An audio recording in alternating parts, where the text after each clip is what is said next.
ગુજરાતમાં લુખ્ખા ટપોરીઓ અને હત્યારાઓના પોલીસ છે તે વરઘોડા નીકાળી રહી છે અને આ જે આરોપી છે તેણે પણ એક હત્યાની ઘટનાને અંજામ આપ્યો હતો અને કારણ હતું કેવળ ચોરીનું અને જે શેઠના ત્યાં તે ચોરી કરતો હતો તે શેઠને કેવી રીતે મોતને ઘાટ ઉતાર્યો અને જ્યારે તેનો વરઘોડો નીકળ્યો ત્યારે તેમના પરિવારજને તેને ફટકાર્યો છે।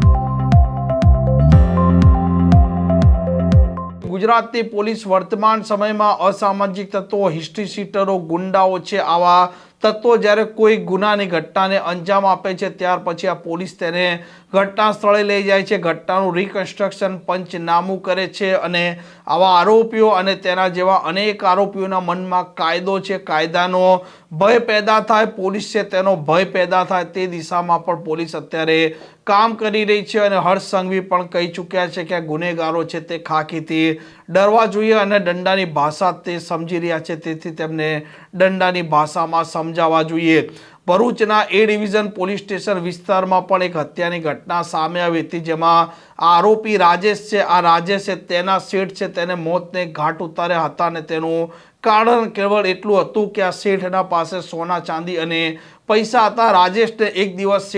શેઠે રોકાવાનું કહ્યું અને ત્યાર પછી આ આરોપી જે તેમના ત્યાં કામ કરતો હતો તેની દાનત બગડે છે, શેઠ છે શેઠને તે ઘેરની ગોળીઓ આપે છે, સુવાડે છે અને ત્યાર પછી તેમને મોતને ઘાટ ઉતારે છે અને ત્યાર પછી ત્યાંથી તે ફરાર થઈ જાય છે। આરોપી મૂળ ઉત્તર પ્રદેશનો હતો અને આ શેઠ છે જે પોતે રસોઈનું કામ કરતા હતા, કેટરર્સ હતા, પોતે તે અલગ અલગ કારીગરો છે તેમને પગાર પર રાખતા હતા અને એક દિવસ આ શેઠ છે આ શેઠે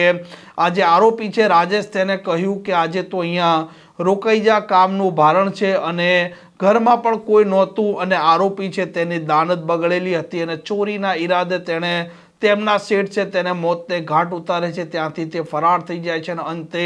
આ ભરૂચની પોલીસ છે તે આરોપીને શોધી લાવે છે અને જે જગ્યાએ તેણે હત્યાની ઘટનાને અંજામ આપ્યો હતો ત્યાં ઘટનાનું રિકન્સ્ટ્રક્શન પંચનામું કરવામાં આવે છે અને તે સમયે આ શેઠના પરિવારજનો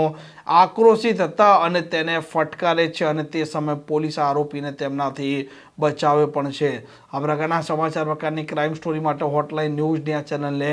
લાઇક, શેર અને સબસ્ક્રાઇબ કરવાનું ભૂલતા નહીં। નમસ્કાર। આવા પ્રકારના વિડીયો તમને જોવા ગમતા હોય તો હોટલાઇન ન્યૂઝ ચેનલને લાઇક, શેર અને સબસ્ક્રાઇબ કરો।